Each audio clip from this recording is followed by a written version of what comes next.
The people Thakur present बोल boss बोल. जिव्हाळ्याची माणसं आपली माणसं दत्ताराम घुगे सादर करत आहेत. नाशिक जिल्ह्यातील एक महत्त्वपूर्ण आनंदाचा सत्कार सोहळा. त्या सोहळ्यानंतर संपूर्ण नाशिक जिल्ह्याचे आणि ग्रामीण भागातले लोकनेते, शिक्षण महर्षी आणि विशेषतः सहकार क्षेत्रातलं अग्रगण्य व्यक्तिमत्व आदरणीय कोंडाजी मामा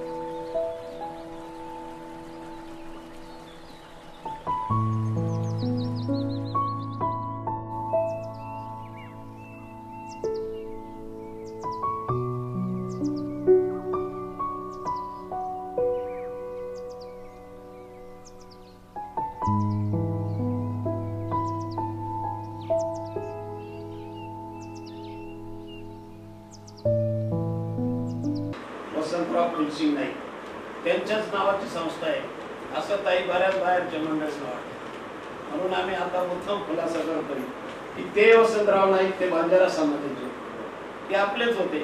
आपण काही वेगळं समजत नाही. आपण म्हणतो आपण मूळपर्यंत कशाला भेदभाव करायचे आणि शाखा दाखवायचा. आमचं तर म्हणणं त्यांना आपल्याला भेटूच तरी काही पाहिजे. परंतु आज आपले जे वसंतराव नाईक होते त्यांचा आज या ठिकाणी आपण निश्चित उल्लेख केला पाहिजे की ज्या वसंतरावांनी त्या काळामध्ये त्यांचे मामा बॅरिस्टर होते डोंगरे, मुंबईमध्ये फार मोठी हस्ती होती आणि नाईक साहेबांचे वडील 50 गावचे सावकार होते. अतिशय सदन कुटुंबात ही व्यक्ती जन्माला आली. पण अवघ्या वयाच्या 15व्या वर्षी त्या माणसानं स्वातंत्र्य लढ्यामध्ये स्वतःला झोकून दिली आणि त्या ठिकाणी त्यावेळेस त्यांनी हा विचार केला नाही की आपलं कुटुंब आहे, आपल्याकडे खूप पैसा आहे, आपले वडील सावकार आहे, आपल्याला काय कमी, आपण हे उद्योग कशाला करायचे हे विचार त्यांच्या मनात आले नाही.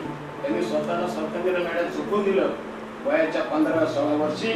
आणि मला वाटतं ते तेव्हापासून ब्रिटिश काळामध्ये कमीत कमी 6 ते 7 वेळेस जन्म झाला.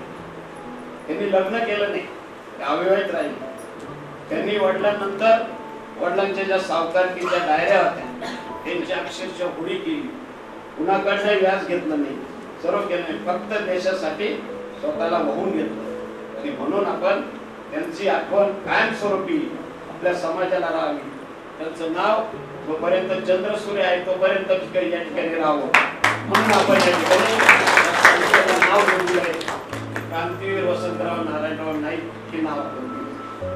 बऱ्याच मंडळींना ही माहित नाही की संस्था कशी, कुठून आली, कुणी उभी केली. म्हणून मी आज समाजाची बरीच प्रतिष्ठित मंडळी या ठिकाणी आली. मुद्दाम मी आवर्जून या ठिकाणी हा सर्व उल्लेख करतो की आपण संघटित झालं पाहिजे. जे आपल्या पूर्वजांना 100-125 वर्षापूर्वी कळलं आता आपल्याला का कळू नये. आपण संघटित झालं पाहिजे. सर्व समाज संघटित झाले. आपण जर बघितलं मराठा समाजांचे वेगवेगळ्या संस्था आहेत, माळी समाजाच्या संस्था आहेत, सोनार समाजाच्या संस्था आहेत, अनेक धनगर समाजाच्या संस्था आहेत. वंजाऱ्यांच्या संस्था का असू नये.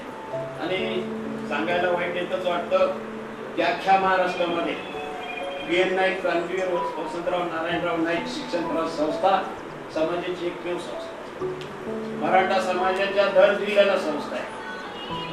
धुळे मराठा विद्याप्रसारक, नगर मराठा विद्याप्रसारक, जळगाव मराठा विद्याप्रसारक, औरंगाबाद मराठा विद्याप्रसारक, नाशिक मराठा विद्याप्रसारक आणि आपली एवढी वाणिकेची संस्था.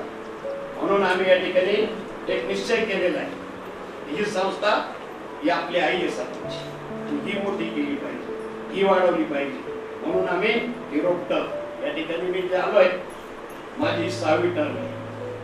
मला 30 वर्ष झाले या संस्थेमध्ये. मी 3 पंचवार्षिक सरचिक समाजाचं जे ऋण आहे ते फेडायचा अटकाट प्रयत्न करतो. या ठिकाणी मी आलो तेव्हा 6 हायस्कूल होते. आज या ठिकाणी आपले 80-82 युनिट सर्व जिल्ह्यामध्ये आपले काम करतात. 45 हायस्कूल आहेत. 45 हायस्कूल आहे, 6 5 प्राथमिक स्कूल आहे, 14 ज्युनियर कॉलेज आहे, 3 सिनियर कॉलेज आहे, इंजिनिअरिंग कॉलेज आहे, पॉलिटेक्निक कॉलेज आहे, बी फार्म आहे, MBA, BBA, BCA अशा अनेक संस्था आपण या ठिकाणी सुरू केल्या. कमीत कमी 1001 लोकांचा स्टाफ आपल्या संस्थेमध्ये. वाईट एवढंच वाटतंय की नाशिक जिल्ह्यामध्ये अशी संस्था उभी राहू शकते समाजाची.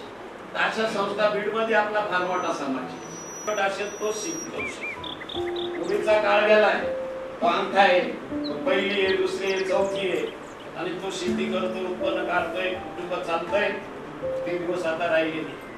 आता आपली मुलं आपण शिकवली पाहिजे आणि आपण आपल्या समाजाचं वैशिष्ट्य, आपला समाज हा फार गुणवान आहे, अतिशय विद्वान आहे. धंदा तर त्या समाजाच्या रक्तात धंदा बिझनेस करतोय. कोणताही मोठा धंद्यात पडला तर मला वाटतं फेल होण्याचं प्रमाण कमी आहे. प्रत्येक जण आपापल्या क्षेत्रामध्ये काहीतरी वेगळं करतो.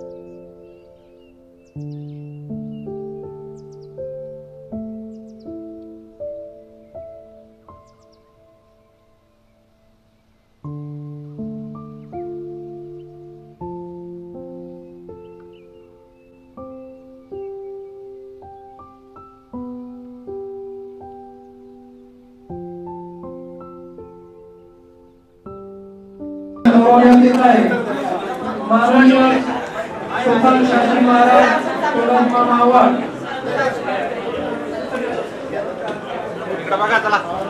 माननीय श्री बाळनाथ देवराम मुगे आदर्श शिक्षक यांचाही सत्कार प्रमुख अतिथींनी करावा ही त्यांना विनंती करतो. व्यक्तिमत्व आदरणीय कोंडाजी मामा यांना मी पॉडकास्ट मध्ये पहिले स्वागत करत आहे. सर्वप्रथम आम्ही सगळे मुंबईतून सगळे मंडळी आलेले आहोत.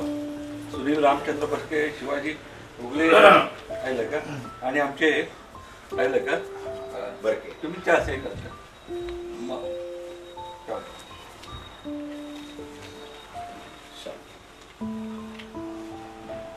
कोंडाजी मामांचा आपले बाळकृष्ण कारभारी उगले, सुनील बरके आणि आजचे पुरस्कार विजेते माननीय आपले उगले साहेब शिवाजी शेठ उगले यांच्या हस्ते सन्मान हा झालेला आहे.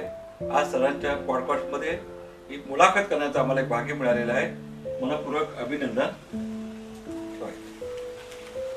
नाशिक जिल्हा म्हटला उत्तर महाराष्ट्रातील अत्यंत सक्रिय, सक्षम आणि अध्यात्माच्या दृष्टिकोनातून असा हा सुफलम सपनम आणि गोदाकाठच्या नदीकाठचा हा जिल्हा. त्या जिल्ह्याचं वैशिष्ट्य म्हणजे की इथे विविध समाजातली, विविध क्षेत्रातली मंडळी काम करतायत आणि असा आम्ही काही वेळेला आमच्या मीडियाच्या माध्यमातून नाशिक जिल्ह्यात काही तालुक्यातले लोकनेते थोडे वादंग झाले असतील, परंतु मी माझ्या लहानपणापासून, आता माझं वय वर्ष 70, 50 वर्ष पत्रकार क्षेत्रात आहे. कोंडाजी मामांसारखं म्हणजे निरलस, निस्वार्थ आणि कुठलाही कलंक निष्कलंकित असं व्यक्तिमत्व कोंडाजी मामा अवॉर्ड यांना आम्ही ना अनेक वर्षापासून पाहत आलेलो आहे. आणि आज आम्हा वंजारी समाजाचं की आपल्या सगळ्या लोकांचं भाग्य आहे मुलाखत घेताना क्रांतीवीर वसंतराव नारायण नाईक यांच्या शिक्षण संस्थेमध्ये साहेब 3 टर्म 6 टर्म म्हणजे पहिले 3 वेळा सेक्रेटरी म्हणून मुख्य अध्यक्ष अशाच याच्यातून काम केलेलं आहे 20 वर्ष.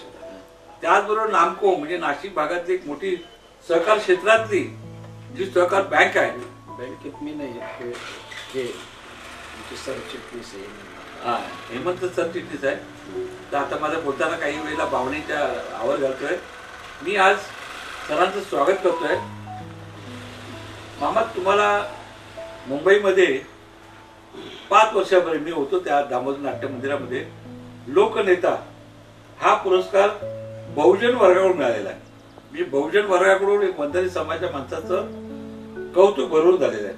तर आपला हा नाशिक जिल्ह्यामध्ये की आपल्या तालुक्यांमध्ये किंवा ठिकाणी आदिवासी आहेत, बहुजन आहे, सर्व समाजाला घेऊन आपण चालताना आपली कार्यप्रणाली माहिती द्यायचं बरोबर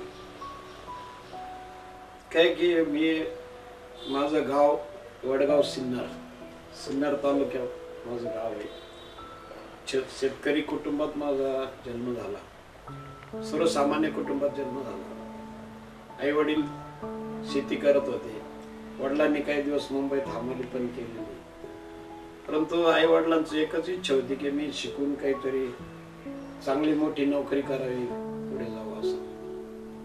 ती नेहमी मला सांगायचे की तू शिकलं पाहिजे, आणि काही करू, तुला पैसे देऊ, पण तू शिक. मी तसा सुरुवातीला खूप शार्प होतो. तिसरीतून डायरेक्ट पाचवीत, चौथीची तिसरीची एकाच वेळेस परीक्षा दिली, पाचवीत गेलो. परंतु मला एक 6वी 7वीला आल्यापासून माझ्या डोक्यात असे विचार घोळायला लागले की बाबा मला नोकरी करायची नाही, मला धंदा करायचा आहे. तेव्हापासून मी थोडस म्हणजे सांगायचं, मला अगदी लहान वयात धंद्याविषयी माझं अट्रॅक्शन तयार झालं. मग काय धंदा करायचा, त्यावेळेस आपली परिस्थिती नव्हती. मग आपण काय केलं पाहिजे. मग मी एका गिरणीत जायचो दळायला, तिथं खूप गर्दी असायची. ते बघून मला वाटायचं आपण एक गिरणी टाकावी. पुढे आमच्या मामांचा गुळाचा क्रशर होता, त्या क्रशरवर गेलो. मामांबरोबर फिरताना सर्व शेतकरी मामांना विनंती करायची, आमचा ऊस वाळतोय, लवकर गाळायला घ्या. ते मामा सांगायचे की तुझ्या आधी फार नंबर आहे, अजून तुला वेळ लागेल, थांब थोडा. नंतर मी विचार केला की दळण त्यावेळी 4 आणे पाहिली होतं, दिवसभर दळलं तर किती पैसे मिळणार. त्याच्यापेक्षा ऊसाचं एक कादन उतरवलं की 12 रुपये मिळायचे. कधी 67-68 म्हटलं मग गिरणीपेक्षा आपण ऊसाचं क्रशर टाकू. नंतर एक गॅरेज मध्ये आमचे वडील, आमच्याकडे ऑइल इंजिन होते, त्याचे काम करायला जायचे. त्या गॅरेज वाल्याकडे 10-12 लोक कामाला होते, त्यांचं ते व्यवस्थित गर्दी त्याच्याकडे फार असायची. मग वाटलं आपण गॅरेज टाकावं, म्हणजे आधी गिरणी, नंतर ऊसाचं बरं, मग गॅरेज. असे विचार बदलत गेले पुढे. मग आमच्या येणे मावळ साहेबांबरोबर आमची मावस बहीण येणे मावळांना दिली. ते त्या काळात बी सिव्हिल होते, ते 1964-65 बी सिव्हिल होते. त्यांच्याकडे येणं जाणं वाढलं. त्यांच्याकडे काही लोक कॉन्ट्रॅक्टर त्यांच्या ऑफिस मध्ये येऊन बसायचे. ते बघितल्यानंतर ते कॉन्ट्रॅक्टर कोणी फॅट मधून यायचं, कोणी अँबेसेडर मधून यायचं. तर ते पाहिलं असं वाटायला लागलं की आपण कॉन्ट्रॅक्टर झालं पाहिजे.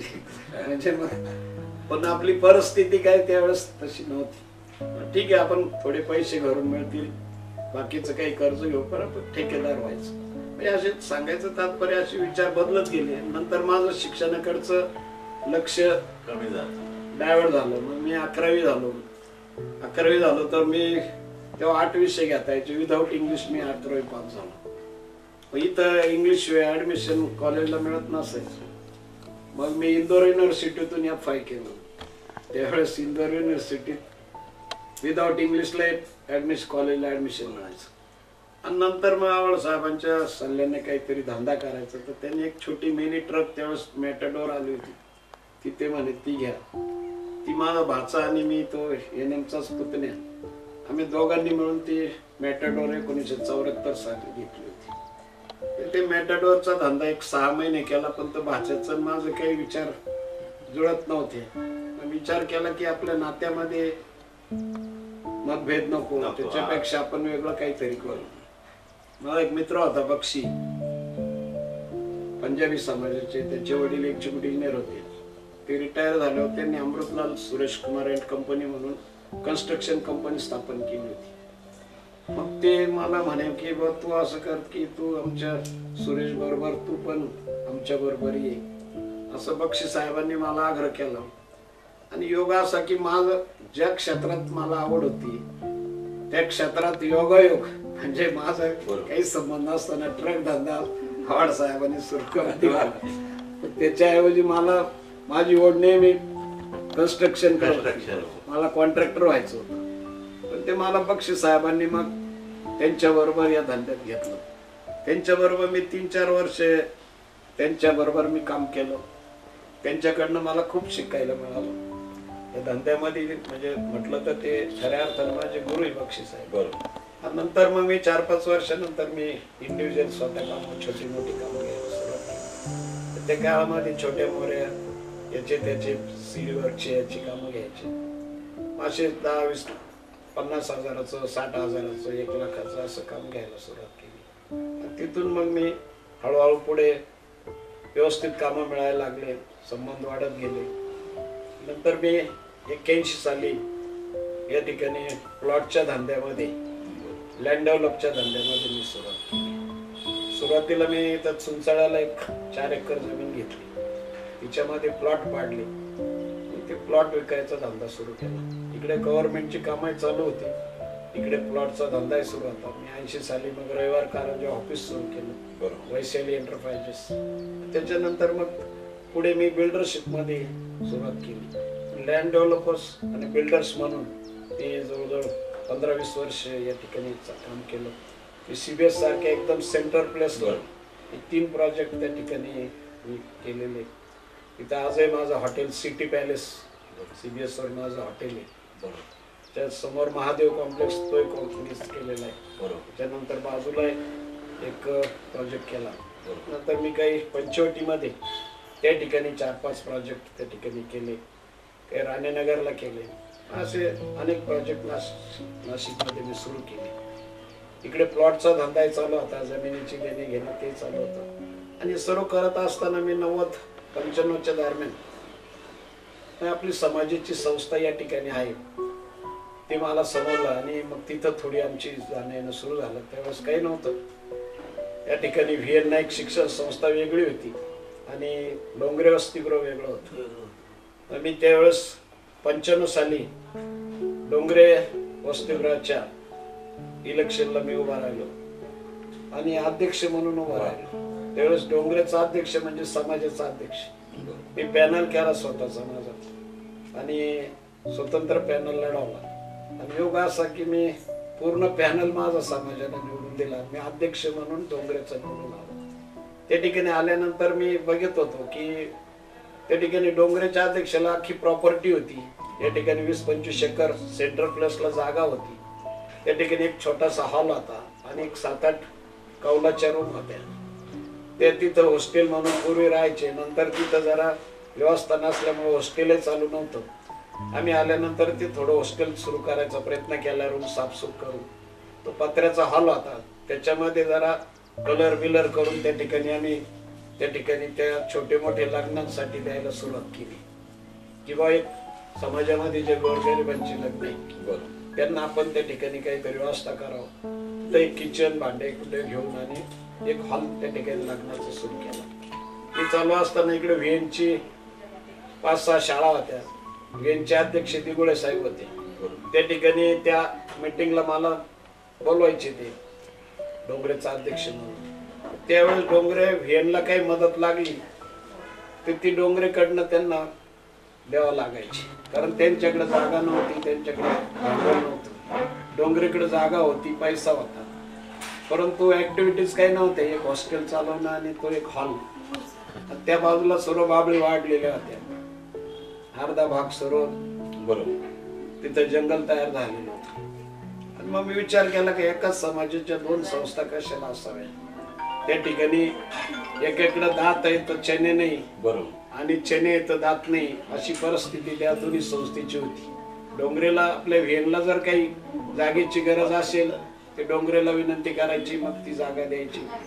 ते बघितल्यानंतर मी निर्णय घेतला की या दोन्ही संस्था आपण एकत्र केल्या पाहिजे.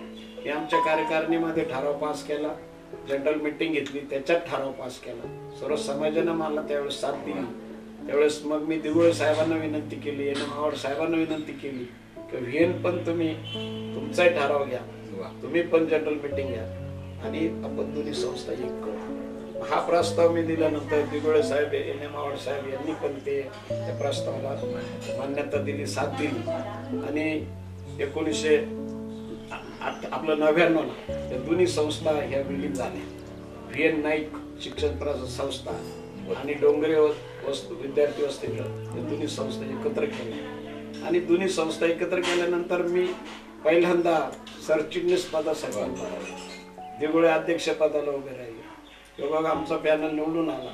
तिथून खऱ्या अर्थानं क्रांतीवीर वसंतराव नारायणराव नाईक शिक्षण प्रसारक संस्थेच्या कामकाजाला सुरुवात झाली. संस्थेचा आज काही त्या इतिहास, ठिकाणी संस्था स्थापनेपासूनचा इतिहास म्हणजे आमच्या चॅनलच्या माध्यमातून कारण का मुंबईमधली काही मंडळी त्यांना नाशिकचं क्रांतीवीर वसंतराव नाईक जे आपली क्रीडा शैक्षणिक संकुलन आहे संपूर्ण शिक्षण विद्यार्थ्यांसाठी की आपण हा सगळा इतिहास कथन करावा त्यावेळेस आपलं ज्यावेळेस इथं डोंगरे विद्यार्थी वसतिगृह ही संस्था डोंगरे वसतिगृह ही संस्था जवळजवळ 1918 साली शाहू महाराजांनी नाशिकमध्ये 3 बोर्डिंग स्थापन केल्या.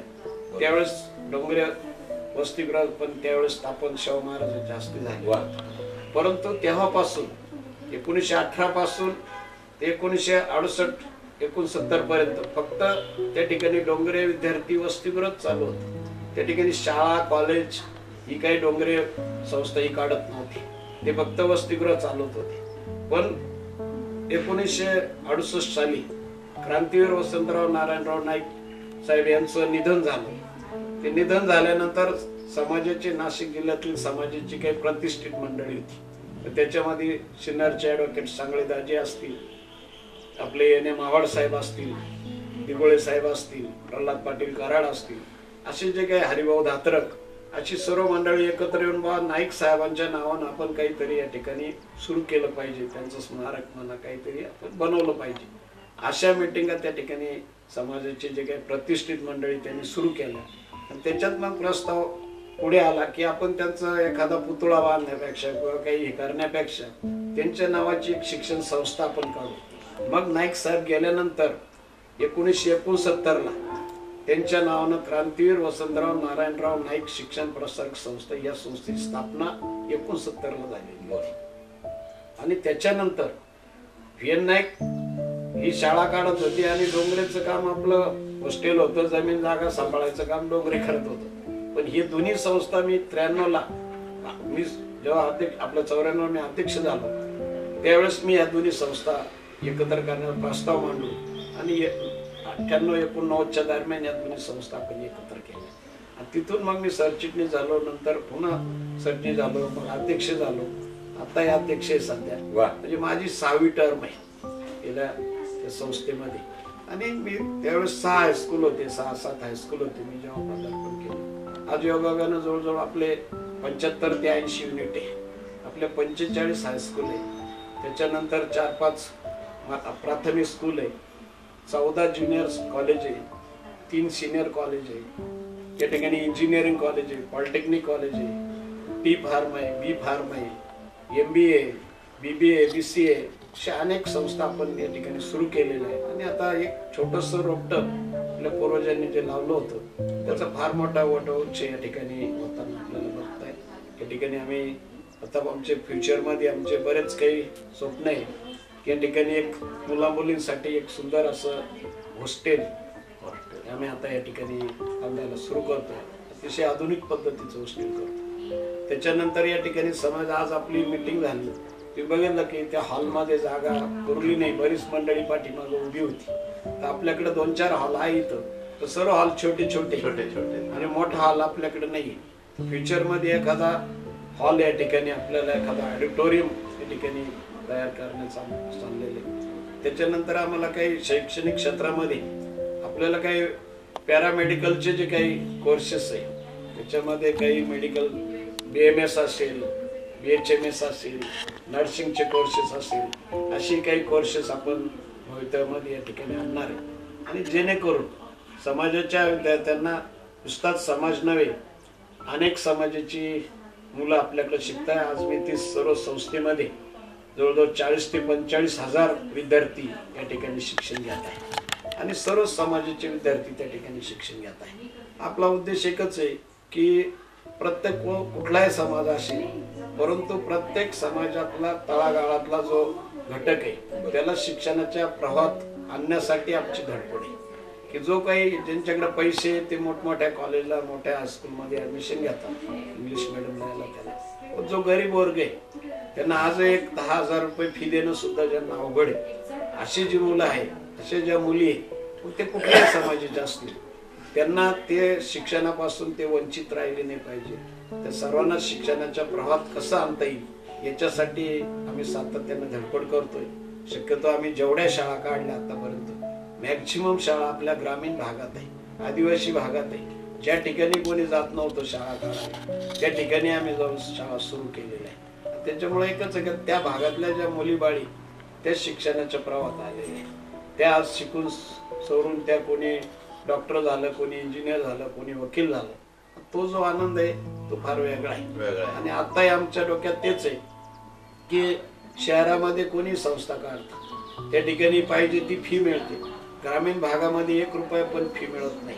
पण आम्ही ग्रामीण भागामध्ये संस्था काढतोय की आपली जी संस्था ही सामाजिक संस्था आहे. हा काही धंदा करण्यासाठी उघडलेली नाही. समाजातल्या इतर समाजातल्या तळागाळातल्या वर्गाला, तळागाळातल्या मुला मुलींना शिक्षणाच्या प्रवाहात आणण्यासाठी ही संस्था आहे. आणि तेच ध्येय डोळ्यापुढे ठेवून आम्ही या ठिकाणी काम करतोय. माझे गेल्या 30 वर्षामध्ये माझं संस्थेमध्ये 1 रुपयाचं व्हाउचर नाहीये. मी कुठल्याही प्रकारचं संस्थेच्या कामाला मुंबईला गेलो, दिल्लीला गेलो, कुठेही गेलो तर मी माझी गाडी, माझा खर्च असतो. मी म्हणतो मी ज्या समाजात जन्माला आलोय त्या समाजाचं आपण काही देणे लागतो. पैसे कमवण्यासाठी मी अनेक धंदे सुरू केलेले. अगदी ज्याला म्हणतो की हॉटेल पासून माझे 2 हॉटेल आहे नाशिकमध्ये. माझा बिल्डरचा व्यवसाय, लँडरचा व्यवसाय, माझा चिरंजीव गव्हर्नमेंटची कामं घेतोय. अनेक व्यवसाय आपण करतोय जे रितसर आहे, जे अधिकृत व्यवसाय ते आपण करतोय. त्याच्यातून 2 पैसे मिळत आहेत. ती पैसे कमवायची ती बाजू आहे. पण शिक्षण संस्थेमध्ये काम करताना तिथून कुठल्याही प्रकारचा 1 रुपया आपल्या कुटुंबाला, संसाराला लागणार नाही याची परिपूर्ण काळजी मी घेतो त्या ठिकाणी. एवढंच नाही तर या ठिकाणी मी सिनियरिटी केलेली, कोण कोणत्या जाती धर्माचा. एकदा संस्थेमध्ये तो रुजू झाला, मग शिक्षक म्हणून रुजू झाला, शिपाई म्हणून रुजू झाला किंवा क्लर्क म्हणून रुजू झाला तर त्याची सिनियरिटी बनवलेली. ती सिनियरिटी मध्ये जेव्हा अनुदानावर जे काही लोक जातात, शासकीय पगार ज्यांना सुरू होतो, मग त्याच्यासाठी जी आम्ही प्रस्ताव पाठवतो तिथं मग तो अध्यक्षाचा मुलगा असेल तर सरचिटणीचा असेल, कोणत्याही बॉडी आपली 29ची बॉडी तर कुणाचाही मुलगा असेल तर तिथं वशिल्यानं तो जात नाही. तो कोणता दलित, ख्रिश्चन, मुस्लिम कोणत्याही धर्माचा असेल ज्याचा नंबर आहे तोच मुलगा अनुदानावर जातो. ही सिस्टीम मी या संस्थेमध्ये आम्ही आणलेली आहे. आणि माझे सर्व सहकारी जे काही माझ्याबरोबर काम करणारे माझ्या पॅनलमध्ये असतात, हे आता आम्ही 2 पॅनलचे एकत्र आलेलो आहे. पण आम्ही सर्व एक विचारानं, एकजुटीनं त्या ठिकाणी काम करतोय. आणि ही जी शिस्त त्या ठिकाणी मी सिनियरिटीची लावलेली, याला कोणी त्या ठिकाणी अपोज करत नाही. त्या ठिकाणी येणारी जी मंडळी ती कोणी आग्रह धरत नाही की माझा मुलगा आहे, माझा भाचा आहे, माझी मुलगी आहे आणि अनुदानित 2 जागा झाल्या तिथं हिला द्या किंवा याला द्या असा आग्रह कोणी धरत नाही. का तर सर्वांना माहिती आहे इथं सिनियरिटी आहे. सिनियरिटी मध्ये नंबर यायला 10 वर्षे लागो, 15 वर्षे लागो, ज्या दिवशी नंबर येईल त्याच दिवशी ती व्यक्ती पगारावर जाते. त्याच्यामध्ये जात पात धर्म कुठलाही भेदभाव केला जात नाही. हे सुद्धा मी आवर्जून या ठिकाणी सांगतो की असं मला वाटतं बऱ्याचशा ठिकाणी हे बघायला मिळत नाही. तुम्ही काम आम्ही त्या ठिकाणी काही प्रिन्सिपल ठेवून काम करतोय आणि त्याचा जो आनंद आहे गोरगरिबांना ज्याचा त्याचा हक्क मिळतो आणि त्यांचं कुटुंब सुखी होतं, ते 2 टाइम सुखाने खायला लागतं, ते बघितल्यानंतर जो आपल्या मनाला आनंद मिळतो त्याची किंमत कशातच होत नाही. तर बहुजन हिताय या बहुजन सुखाय तुम्ही काम करत असताना आज आम्ही अख्खा महाराष्ट्र कोंडाजी मामा आव्हाडांकडे एक राजकीय व्यक्तिमत्व, एक तुमचा ठसा नाशिक जिल्ह्यावर आहे. मध्ये 2 पक्ष राष्ट्रवादी एक वेगळे झाले तरी तुम्ही शरद पवारांच्या पाठीशी निष्ठेने उभे राहिलात. आणि जर आम्ही पाठी वळून पाहिलं की संपूर्ण नाशिक जिल्ह्यात जेवढे तालुके आहेत, उदाहरणार्थ सुद्धा दुष्काळग्रस्त सिन्नर तालुका, या तालुक्यामध्ये तुम्ही अगदी पायाला भिंगऱ्या लावून गाडीतून घेऊन सगळ्या लोकांच्या सुखदुःखाला तुम्ही धावत असतात. मग भले तो कुठे उंच डोंगरावर असो या कुठे असो, रस्ता बरोबर नसला तरी त्या खडकाळ मार्गातून तुमचं चालणं अजून आहे. पण तुम्ही जाताना त्या गावातला इतिहास, त्या गावासाठी जिल्हा परिषदेतर्फे त्या गावाला लागणाऱ्या सोयी, रस्ते बांधणे, पाणी देणे, अशा काही गावात सुद्धा भोजापूरचं पाणी आहे, भंडाऱ्याचं पाणी आहे, या जिल्ह्याला किती मिळालं, किती टक्के मिळालं आहे, काय कशा तऱ्हेने आपण एक राजकीय व्यक्तिमत्व आणि लोकसेवक ह्या नात्याने काम करतात माहिती आहे. त्याच्यामध्ये मी आपल्याला माहिती गेल्या 7 वर्षापासून मी राष्ट्रवादीचा जिल्हाध्यक्ष म्हणून या ठिकाणी काम करतो. तर मी काम करताना एकच ठेवलेलं आहे की या ठिकाणी शेतकऱ्यांना न्याय कसा मिळेल, शेतीमालाला भाव कसा मिळेल. आणि जे काही आपण बघतोय की ग्रामीण भागामध्ये शेतीमध्ये जे शेतकरी आजही राबतात त्यांच्या मालाला योग्य भाव मिळत नाही. त्यांच्या जे काही ते कधी आसमानी संकट, कधी सुलतानी संकट, काही ना काही त्यांच्या मागे चालू असतं. तर त्यांना न्याय कसा मिळेल याच्यासाठी मी पक्षाच्या माध्यमातून या गोष्टी पवार साहेबांपर्यंत पोहोचवण्याचं, जयंत पाटील असतील, सुप्रियाताई असतील, यांच्यापर्यंत पोहोचवण्याचं काम सातत्याने करत आलंय. की जे एक सरकार आमचंही पूर्वी 2 वर्षापूर्वी 2.5 वर्षापूर्वी आमचंही सरकार होतं, त्याच्या आधी आम्ही जरी सरकारमध्ये मी ज्या पक्षात काम करतो तो पक्ष सरकारमध्ये असो नसो, परंतु सर्वसामान्य जनतेचे प्रश्न सोडवण्यासाठी जेवढं आपल्याला करता येईल प्रयत्न तेवढे मी सातत्याने या ठिकाणी करत आलेले. आणि योग म्हणजे माझं गाव सिन्नर तालुक्यात, राहतो नाशिक मध्ये, आणि मी माझी बायको म्हणजे माझ्या गावापासून 100 किलोमीटर अंतरावर पेटला उभी केली जिल्हा परिषदला. आणि त्या ठिकाणी ती जिल्हा परिषद तालुक्याला 2च जिल्हा परिषद सदस्य, तालुक्याला 2 सदस्य, त्या गटामध्ये 72 गाव आहे. आणि तिथून माझी मिसेस त्यावेळेस म्हणजे 2007 साली ती 3800 मताच्या लीडनं त्या ठिकाणी निवडून आली. ती महिला बालकल्याण खात्याची सभापती होती. म्हणजे अशा पद्धतीनं जिल्ह्याचं कामकाज करण्याची मिसेसच्या माध्यमातून मला संधी मिळाली. त्यावेळेस आम्ही जेवढं काम चांगल्या पद्धतीनं अगदी प्रामाणिक काम करता येईल तेवढं आम्ही केलेलं आहे. ते सर्व जिल्ह्यातल्या जनतेनं ते बघितलेलं आहे. नाशिक जिल्ह्याला, सिन्नर तालुक्याला उद्याच्या भविष्य काळात येणारा जो लोकप्रतिनिधी असेल, आताच्या लोकप्रतिनिधी काही सांगता येत नाही, तुम्ही उघड चित्र आहे, पण येणारा लोकप्रतिनिधी असा एक आदर्शवादी, एक त्यांचा ठसा जन्माला उमटलेला आहे. आणि आमच्या सगळ्यांच्या हृदयात कायम त्यांचा ठसा राहिलेला आहे. आदरणीय कोंडाजी मामा, मी आव्हाड साहेब तुमचं मनापासून आभार मानतो. आज आमच्या दीपक ठाकूर प्रेसिडेंट पॉडकास्टला मुलाखत केली, त्यावर मनपूर्वक शुभेच्छा.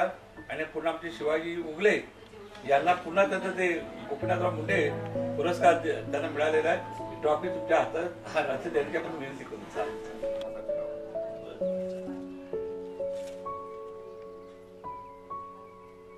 चांगला योगा.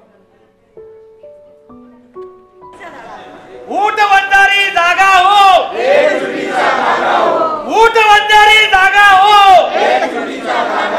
ऊट वंजारी जागा हो.